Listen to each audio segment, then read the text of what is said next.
Hi friends, ಎಲ್ಲರಿಗೂ ನಮ್ಮ ಅಡ್ಡಾ ವಾರಿಯರ್ಸ್ ಯೂಟ್ಯೂಬ್ ಚಾನಲ್ ಕಡೆಯಿಂದ ಸ್ವಾಗತ. ನಾವು ಇವತ್ತು ನೋಡಿದೊಳಗೆ ರಾಜ್ಯ ಹಣಕಾಸು ಆಯೋಗದ ಬಗ್ಗೆ ಒಂದು ಸ್ವಲ್ಪ ಸಂಪೂರ್ಣವಾಗಿ ಚರ್ಚೆ ಮಾಡ್ತಾ ಹೋಗೋಣ. ಮೊದಲನೇದಾಗಿ ಇಲ್ಲಿ ನಮ್ಮ ರಾಜ್ಯ ಹಣಕಾಸು ಆಯೋಗ ಅನ್ನೋದು ಯಾವಾಗ ಸ್ಥಾಪನೆ ಆಗ್ತದ, ಇದ್ರ ಬಗ್ಗೆ ಒಂದು ಸ್ವಲ್ಪ ಮಾಹಿತಿ ಅಂತ ತಿಳ್ಕೊಂತ ಹೋಗೋಣ. ಯಾವಾಗ ಸ್ಥಾಪನೆ ಆಗ್ತದೆ ಇದು? ಕರ್ನಾಟಕ ಗ್ರಾಮ ಸ್ವರಾಜ್ ಮತ್ತು ಪಂಚಾಯತ್ ರಾಜ್ ಅಧಿನಿಯಮ ಯಾವಾಗ ಜಾರಿಗೆ ಬರ್ತದ?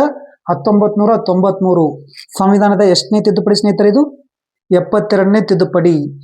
ಈ ಕರ್ನಾಟಕ ಗ್ರಾಮ ಸ್ವರಾಜ್ ಮತ್ತು ಪಂಚಾಯತ್ ರಾಜ್ ಅಧಿನಿಯಮ ಏನ್ ಜಾರಿಗೆ ಬರ್ತದಲ್ಲ, ಇದು ಬಂದು ಆದ ಒಂದು ವರ್ಷದ ಮೇಲೆ ನಮ್ಮ ರಾಜ್ಯ ಹಣಕಾಸು ಆಯೋಗ ಸ್ಥಾಪನೆ ಆಗ್ಬೇಕಂತ ಅಂದಿನ ಸರ್ಕಾರ ಒಂದು ನಿರ್ಧಾರವನ್ನ ತೆಗೆದುಕೊಳ್ತದ. ಯಾವಾಗ? ಪಂಚಾಯತ್ ರಾಜ್ ಕಾಯ್ದೆ 1993 ಜಾರಿಗೆ ಬಂದಾದ ಒಂದು ವರ್ಷ ಅಂದ್ರೆ 1994ರೊಳಗ ಪಂಚಾಯತ್ ರಾಜ್ ಕಾಯ್ದೆನ ಬಂದಾದ್ಮೇಲೆ ಈ ರಾಜ್ಯ ಹಣಕಾಸು ಆಯೋಗನ ಸ್ಥಾಪನೆ ಮಾಡ್ಬೇಕಂತ ತೀರ್ಮಾನವನ್ನು ತೆಗೆದುಕೊಳ್ತಾರ.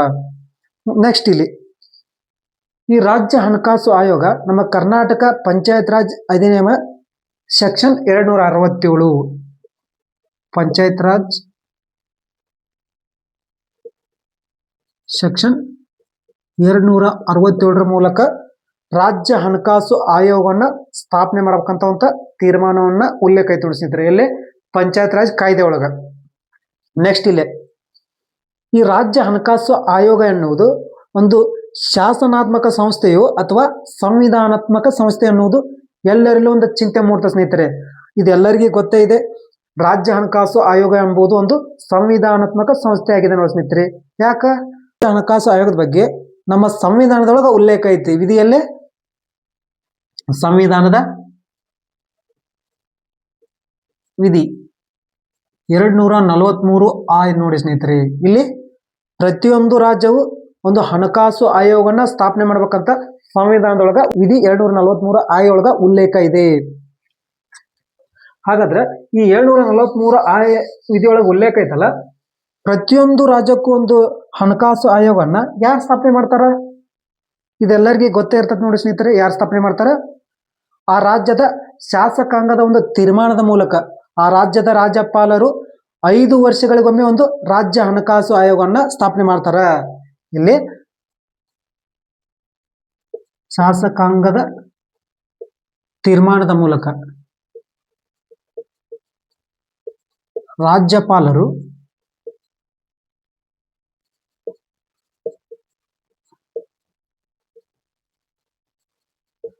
5 ವರ್ಷಕ್ಕೊಮ್ಮೆ ಒಂದು ಹಣಕಾಸು ಆಯೋಗವನ್ನ ರಚನೆ ಮಾಡ್ತಾರ.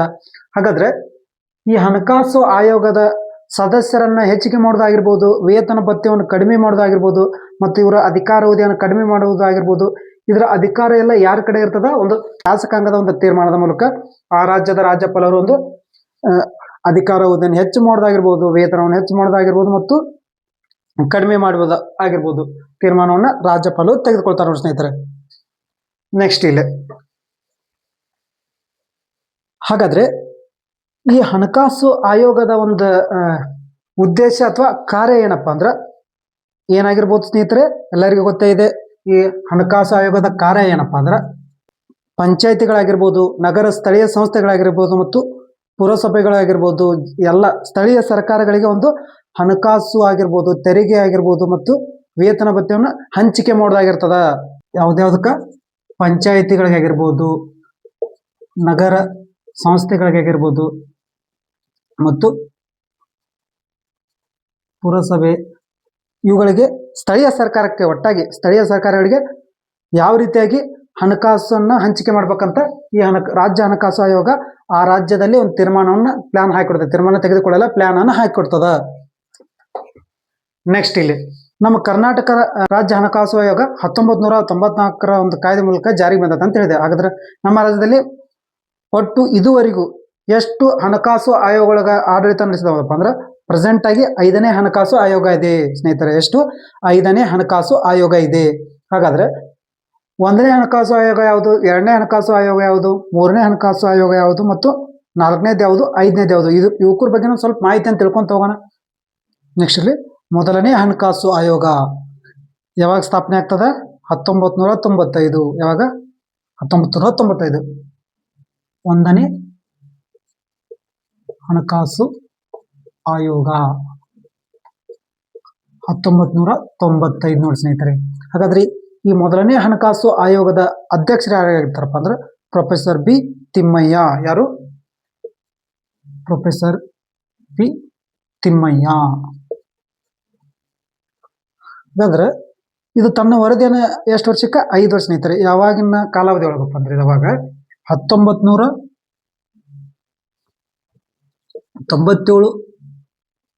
98ರಿಂದ 2003 ನೋಡಿ ಸ್ನೇಹಿತರೆ.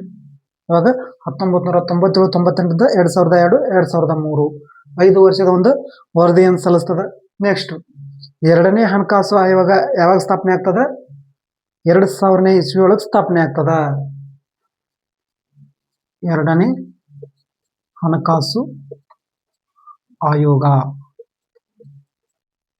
2000. ಅಂದ್ರೆ ಎರಡನೇ ಹಣಕಾಸು ಆಯೋಗ ಸ್ಥಾಪನೆ ಆಗ್ತದೆ ನಮ್ಮ ರಾಜ್ಯದೊಳಗೆ 2000ನೇ ಇಸ್ವಿ ಒಳಗೆ ಸ್ಥಾಪನೆ ಆಗ್ತದ.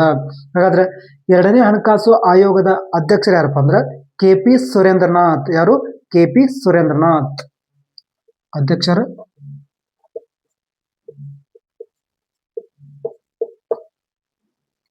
KP ಸುರೇಂದ್ರನಾಥ್. ಹಾಗಾದ್ರೆ ಇವರು ತನ್ನ ವರದಿಯನ್ನ ಎಲ್ಲಿಂದ ಎಲ್ಲಿವರೆಗೆ ಕೊಡ್ತಾರಪ್ಪ ಅಂದ್ರೆ 2005 6ರಿಂದ 2011 12 ನೋಡಿ ಸ್ನೇಹಿತರೆ. ಅವಾಗ 2005 6ರಿಂದ 2011 12 ತನ್ನ ವರದಿಯನ್ನು ಇವ್ರು ಕೊಡ್ತಾರ. ನೆಕ್ಸ್ಟ್ ಮೂರನೇ ಹಣಕಾಸು ಆಯೋಗ ಯಾವಾಗ ಸ್ಥಾಪನೆ ಆಗ್ತದಪ್ಪ ಅಂದ್ರೆ ನಮ್ಮ ರಾಜ್ಯದೊಳಗ 2006 ಒಳಗೆ ಸ್ಥಾಪನೆ ಆಗ್ತದ. ಹಾಗಾದ್ರೆ ಮೂರನೇ ಹಣಕಾಸು ಆಯೋಗದ ಅಧ್ಯಕ್ಷರು ಯಾರು? AG ಕೋಡ್ಗಿ. ಯಾರು? AG ಕೋಡ್ಗಿ. ಯಾವಾಗ ಸ್ಥಾಪನೆ ಆಗ್ತದೆ ಮೂರನೇ ಹಣಕಾಸು ಆಯೋಗ?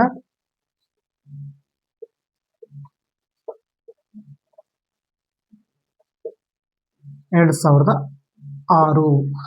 ಇದರ ಅಧ್ಯಕ್ಷರು ಯಾರು?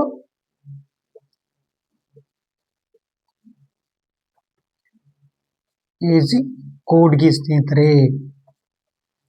ಹಾಗಾದ್ರೆ ಇದು ತನ್ನ ವರದಿಯನ್ನ ಎಲ್ಲಿಂದ ಎಲ್ಲಿವರೆಗೆ ಕೊಡ್ತದಪ್ಪ ಅಂದ್ರೆ 2011 12ರಿಂದ 2015 16 ನೋಡಿ ಸ್ನೇಹಿತರೆ. 2011 12ರಿಂದ 2015 16 ನೋಡಿ ಸ್ನೇಹಿತರೆ. ಅಲ್ಲಿವರೆಗಿದು ತನ್ನ ವರದಿಯನ್ನು ಕೊಡ್ತದ. ಎಷ್ಟನೇದು? ಮೂರನೇ ಹಣಕಾಸು ಆಯೋಗ. ನೆಕ್ಸ್ಟ್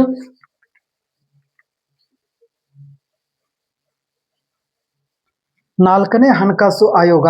ಹಾಗಾದ್ರೆ ನಾಲ್ಕನೇ ಹಣಕಾಸು ಆಯೋಗ ಅನ್ನೋದು ಯಾವಾಗ ಸ್ಥಾಪನೆ ಆಗ್ತದೆ ನಮ್ಮ ರಾಜ್ಯದೊಳಗ? 2015. ನಾಲ್ಕನೇ ಹಣಕಾಸು ಆಯೋಗ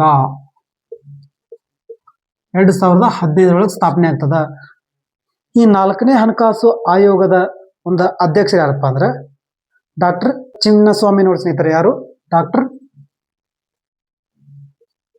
ಚಿನ್ನಸ್ವಾಮಿ. ಇವರು ತನ್ನ ವರದಿಯನ್ನ ಎಲ್ಲಿಂದ ಎಲ್ಲಿವರೆಗೆ ಕೊಡ್ತಾರಪ್ಪ ಅಂದ್ರೆ 2018 19ರಿಂದ 2022 23 ಕೊಡ್ತಾರೆ ನೋಡಿ ಸ್ನೇಹಿತರೆ. ಯಾರು? ನಾಲ್ಕನೇ ಹಣಕಾಸು ಅಧ್ಯಕ್ಷರು ಯಾರು? ಚಿನ್ನಸ್ವಾಮಿ ಅವರು ಈ ವರದಿಯನ್ನು ಕೊಡ್ತಾರೆ. ನೆಕ್ಸ್ಟ್ ಇಲ್ಲಿ ವೆರಿ ವೆರಿ ಇಂಪಾರ್ಟೆಂಟ್, ಪ್ರಸ್ತುತ ಚಾಲ್ತಿಯಲ್ಲಿ ಇರುವುದು ಯಾವುದು? 5ನೇ ಹಣಕಾಸು ಆಯೋಗ. ಇದ್ರ ಬಗ್ಗೆ ಒಂದು ಸ್ವಲ್ಪ ಸುದೀರ್ಘ ಚರ್ಚೆ ಮಾಡೋಣ ಸ್ನೇಹಿತರೆ. ಇಲ್ಲಿ ಈ 5ನೇ ಹಣಕಾಸು ಆಯೋಗ ನಮ್ಮ ಕರ್ನಾಟಕ ರಾಜ್ಯದೊಳಗ ಯಾವಾಗ ಜಾರಿಗೆ ಬರ್ತದಪ್ಪ ಅಂದ್ರೆ 5ನೇ ಹಣಕಾಸು ಆಯೋಗ 2023 ನೋಡಿ ಸ್ನೇಹಿತರೆ. ಯಾವಾಗ? 2023. ಪರ್ಟಿಕ್ಯುಲರ್ ಡೇಟ್ ಯಾವಾಗ? 2023 11ನೇ ತಿಂಗಳ 23ನೇ ತಾರೀಕು ನವೆಂಬರ್ ಒಳಗ ಇದು 5ನೇ ಹಣಕಾಸು ಆಯೋಗ ಜಾರಿಗೆ ಬರ್ತದ. ಹಾಗಾದ್ರೆ 5ನೇ ಹಣಕಾಸು ಆಯೋಗದ ಅಧ್ಯಕ್ಷರು ಯಾರು?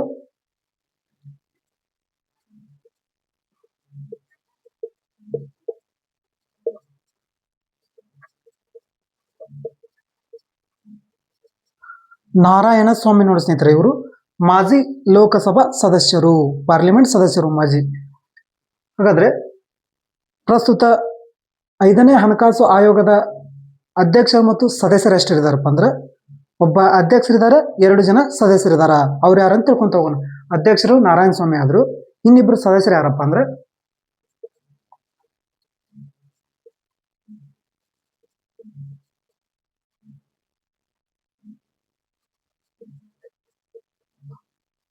ಮೊಹಮ್ಮದುಲ್ಲಾ ರಸುಲ್ಲಾ. ಯಾರು? ಮೊಹಮ್ಮದುಲ್ಲಾ ರಸುಲ್ಲಾ.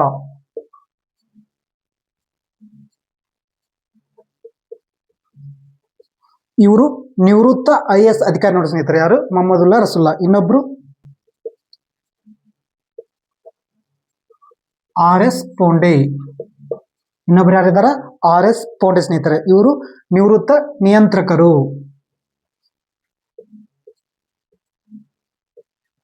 ಐದನೇ ಹಣಕಾಸು ಆಯೋಗ ತನ್ನ ವರದಿಯನ್ನ ಸರ್ಕಾರಕ್ಕೆ ಯಾವಾಗ ನೀಡ್ತದಪ್ಪ ಅಂದ್ರೆ 28 ಫೆಬ್ರವರಿ 2024ರಲ್ಲಿ ವರದಿಯನ್ನ ನೀಡ್ತದ. ಯಾರಿಗೆ ನೀಡ್ತದ? ಸರ್ಕಾರಕ್ಕೆ, ಅಂದ್ರೆ ರಾಜ್ಯಪಾಲರಿಗೆ ಈ ವರದಿಯನ್ನು ನೀಡ್ತದ. ಹಾಗಾದ್ರೆ ರಾಜ್ಯಪಾಲರಿಗೆ ಇವರು ಏನು ವರದಿಯನ್ನು ನೀಡ್ತಾರಲ್ಲ, ಇದನ್ನ ಆ ರಾಜ್ಯದ ಶಾಸಕಾಂಗದ ಮುಂದೆ ಆ ರಾಜ್ಯಪಾಲರು ಇಡ್ಬೇಕಾಗ್ತದ. ಇದನ್ನೇ ಹಣಕಾಸು ಆಯೋಗ ಐತಲ್ಲ ನಮ್ಮ ರಾಜ್ಯದೊಳಗ, ಇದರ ಹಂಚಿಕೆ ಎಷ್ಟು ಮಾಡೈತಪ್ಪ ಅಂದ್ರೆ ಇದು ಒಟ್ಟಾಗಿ 100%ರಲ್ಲಿ 100%ನಲ್ಲಿ 42% ಸ್ನೇಹಿತರೆ ಸ್ಥಳೀಯ ಸರ್ಕಾರಗಳಿಗೆ ಹಂಚಿಕೆ ಮಾಡ್ಬೇಕಂತ ಹೇಳ್ತದ. ಸ್ಥಳೀಯ ಸರ್ಕಾರದ ಪಾಲು ಅಂತ ಹೇಳ್ತದೆ ನೋಡಿ ಸ್ನೇಹಿತರೆ. ಎಷ್ಟು? 42%. ಈ 42% ಒಳಗ 32% ರಷ್ಟು 32% ಪಂಚಾಯತಿಗಳಿಗೆ. 3 ವಿಧದ ಪಂಚಾಯತಿ ಮತ್ತು ಸ್ನೇಹಿತರಲ್ಲಿ ಒಂದೇ ಅಲ್ಲ, 3 ವಿಧದ ಪಂಚಾಯತಿಗೆ 32%. ಇನ್ನು ಉಳಿದ 8ರಿಂದ 10% ನಗರ ಸಂಸ್ಥೆಗಳು. ನಗರ ಸಂಸ್ಥೆಗಳು ಅಂದ್ರೆ ಯಾವ ಬರ್ತಾವ? ಇವ ಮುನ್ಸಿಪಲ್ ಕಾರ್ಪೊರೇಷನ್ಗಳಿಗೆ 8ರಿಂದ 10% ಹಂಚಿಕೆ ಮಾಡ್ಬೇಕಂತ ಒಂದು ವರದಿಯನ್ನ ಸಲ್ಲಿಸತ್ ನೋಡಿ ಸ್ನೇಹಿತರೆ. ಇದು 2024-25 ಒಂದು 5ನೇ ರಾಜ್ಯ ಹಣಕಾಸು ಆಯೋಗದ ವರದಿ ಸ್ನೇಹಿತರೆ. ಈ ವರದಿಯ ಪ್ರಕಾರ 42% ಸ್ನೇಹಿತರೆ. 2024-25 ಒಂದು ವರದಿ, ಇದು ವರದಿ ನೀಡಿದೆ ಸ್ನೇಹಿತರೆ. ನೆಕ್ಸ್ಟ್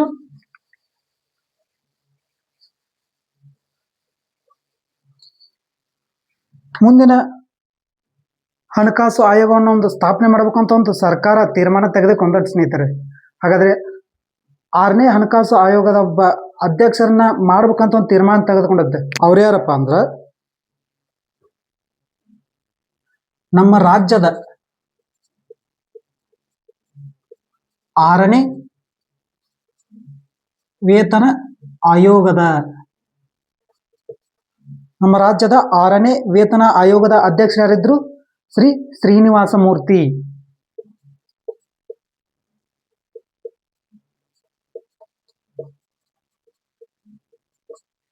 ಇವರಿದಾರಲ್ಲ, ಇವರನ್ನೇ ಮುಂದಿನ 6ನೇ ಹಣಕಾಸು ಆಯೋಗದ ಅಧ್ಯಕ್ಷರನ್ನ ಮಾಡ್ಬೇಕಂತ ಒಂದು ತೀರ್ಮಾನವನ್ನು ತೆಗೆದುಕೊಳ್ತಿದಾರೆ. ಆದ್ರೆ ಮಾಡ್ತಾರಿಲ್ಲೋ ಗೊತ್ತಿಲ್ಲ, ನೆಕ್ಸ್ಟ್ ಸರ್ಕಾರ ಬಂದ ಮೇಲೆ ಗೊತ್ತಾಗೋದು. ಹಾಗಾದ್ರೆ ಇಲ್ಲಿವರೆಗೆ ಈ ಹಣಕಾಸು ಆಯೋಗದ ಬಗ್ಗೆ ನೀಡಿದಂಥ ಒಂದು ಮಾಹಿತಿ ನಿಮಗೆ ಇಷ್ಟವಾಗಿದ್ರೆ ನಮ್ಮ ಚಾನಲ್ ಆದ ಅಡ್ಡಾ ವಾರಿಯರ್ಸ್ ಯೂಟ್ಯೂಬ್ ಚಾನಲ್ಗೆ ಲೈಕ್ ಮಾಡಿ, ಶೇರ್ ಮಾಡಿ, ಸಪೋರ್ಟ್ ಮಾಡಿ. ಕೆಳಗಡೆ ಕಮೆಂಟ್ ಬಾಕ್ಸ್ ಒಳಗೆ ನಿಮ್ಮ ಅನಿಸಿಕೆಯನ್ನು ತಿಳಿಸಿ. Once again thank you.